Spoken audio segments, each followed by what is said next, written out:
What's up, guys? It's been a couple weeks. I hope you guys had a very well-seasoned Thanksgiving dinner. I hope you guys spent time with your family. Told everybody you love them. Say what's good. You told them about your little music thing you got going on. How's that little music thing going? You know what I mean? Every Thanksgiving dinner type of thing. But today, we're going to be working on stuff for ALLTY5. I Love Letter D5 by Trippie Red. He's working on his new album. I don't know if any of you guys follow me on Instagram. Nick, Mira, myself, and Frankie on the guitar. Trippie just posted a snippet with a beat that we made.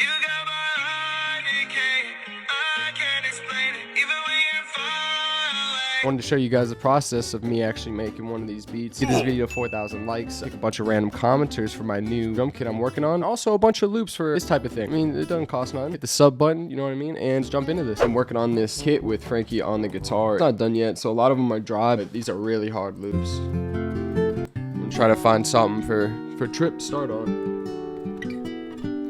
Tell me when to go, tell me when to go, tell me. Tell me where to go. You want to know like a really corny tip that really helps, bro, is just put yourself in the artist's shoes and try to sing stuff like as you hear. If you try to sing old cadences, obviously I'm singing that cadence from Office Pegasus album. That stuff works a lot. A low-key cheat code. I feel like a lot of producers, they kind of pigeonhole themselves a little bit into just thinking about the actual production, but not the actual full song. That's when I got a lot better. So when I started thinking about the full end result, don't just try to make the craziest beat. Try to make a crazy beat that complements the artist type of thing. It's a little dry of a guitar. I feel like everybody's gonna be sending him just the most dry, lovey guitar things. So we gotta like sauce these things up, mess with the loops and stuff like that, add some stutters or whatever. Let's try one of these out.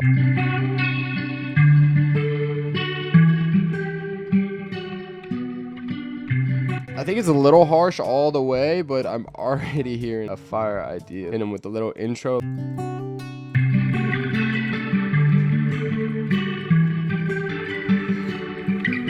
I don't want to do anything like really generic, like no two-step hi-hat. Everything I want to do going forward is trying to be just my own vibe. Some shit you hear and you're just like, this is your sound. Do melodies in your head when you're doing sounds, even like hi-hat patterns where I'm thinking the whole time as the loop's playing.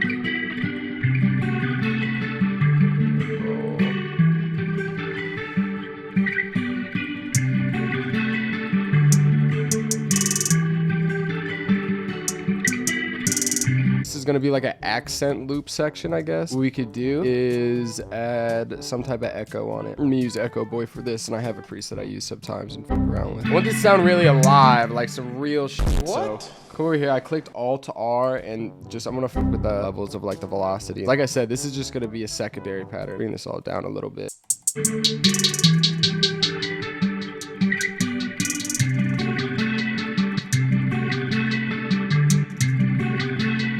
Roll here, copy that roll, hit it with the bomb, bomb, bomb. Boom, boom, boom. Like a little underlying layer, you know what I mean? This is definitely a snare vibe. Maybe like a combo. These sounds like kind of like combo snare clap.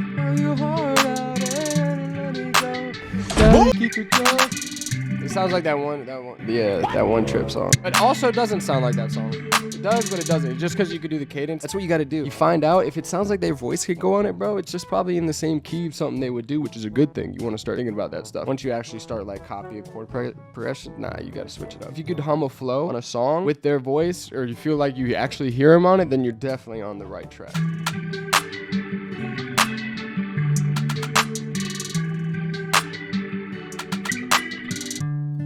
Oh, I love the way this comes in over here. It like starts out as like its own little acoustic thing, and then it bumps up into some higher energy shit. Let's lay this out a little bit more. Yeah, these are hard too. Without further ado, let's do an 808 of some sort.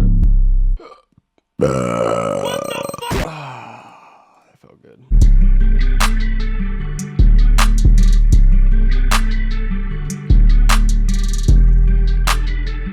What I like to do is a lot of time do a really simple pattern like this just to get the vibe going and then make everything a little bit more complex.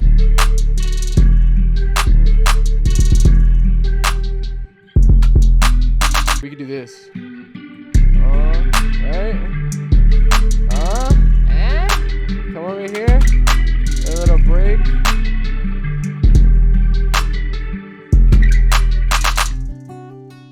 Dun-dun-dun-dun. And then it still builds back up into this section.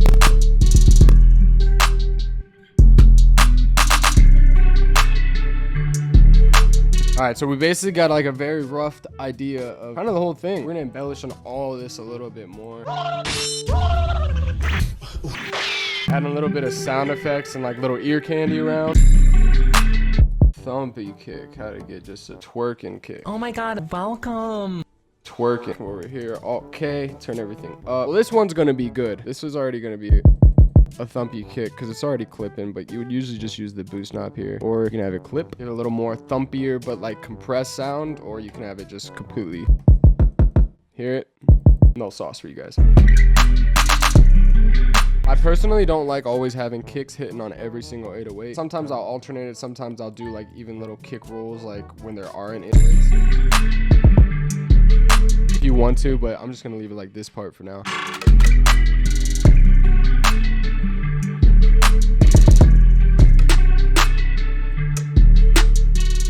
Yeah, I was right the first time. Should have went with the snares. Now what's gonna round this whole beat out really, bro, is the arrangement. Be able to kind of bring priority to the sounds that you want to be a priority, or like whatever unique part of the beat you think you have. I kind of think that it's starting from an acoustic, transitioning into a guitar pedal type of vibe with a guitar rig is fire. It's different. And then for here, I would probably treat this, give them a little breathing room to absorb the vibe of the track, have this as like a pre-hook, and start building this out. So let's build it. So it won't drop like right away. Drop into a pre-hook here.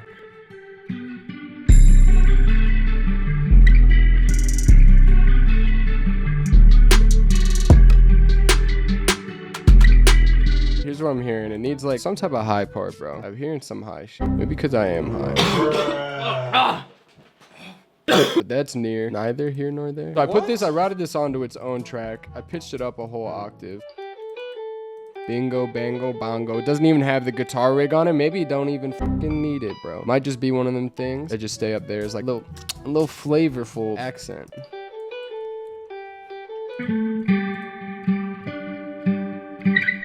That's pretty.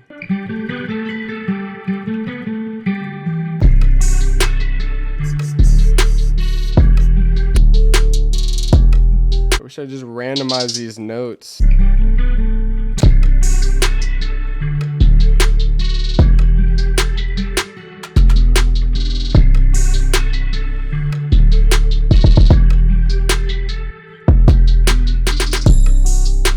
Pitch these down.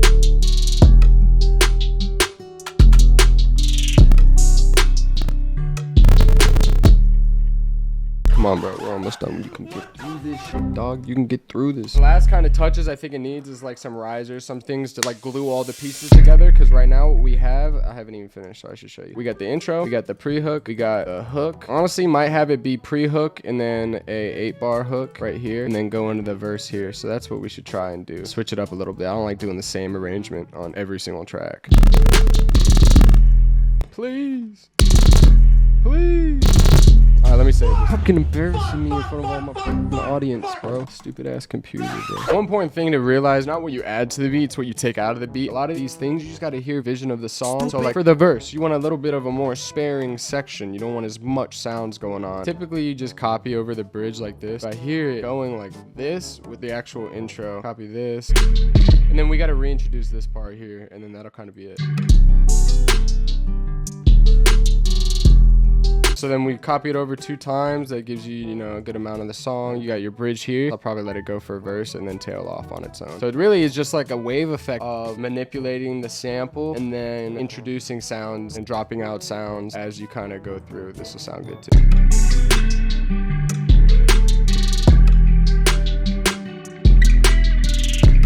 And as far as mixing goes, so let's finish this track off. I'll go to the mixing in 1 second. Let me add these risers. I forgot to add them. Oh yeah, we're gonna hit them with this.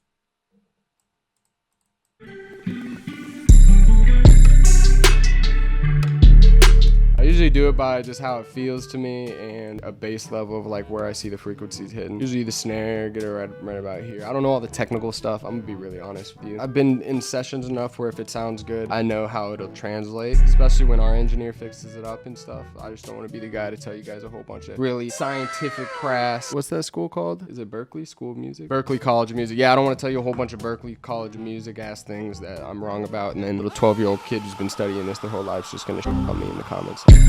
Sounds good, it sounds good. This is what I'm doing for my mixing. I come over here, turn up the gain a little bit.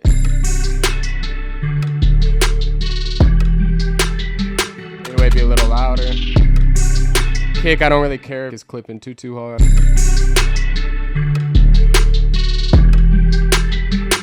Then everything else is case by case. Sometimes I want the hi-hats loud in a song. Sometimes I don't want them loud. Sometimes I don't want it not that loud. Whatever the f you want to do, bro. Finishing touch, I guess. Perfect. Bingo, bango, bing bong. Perfect.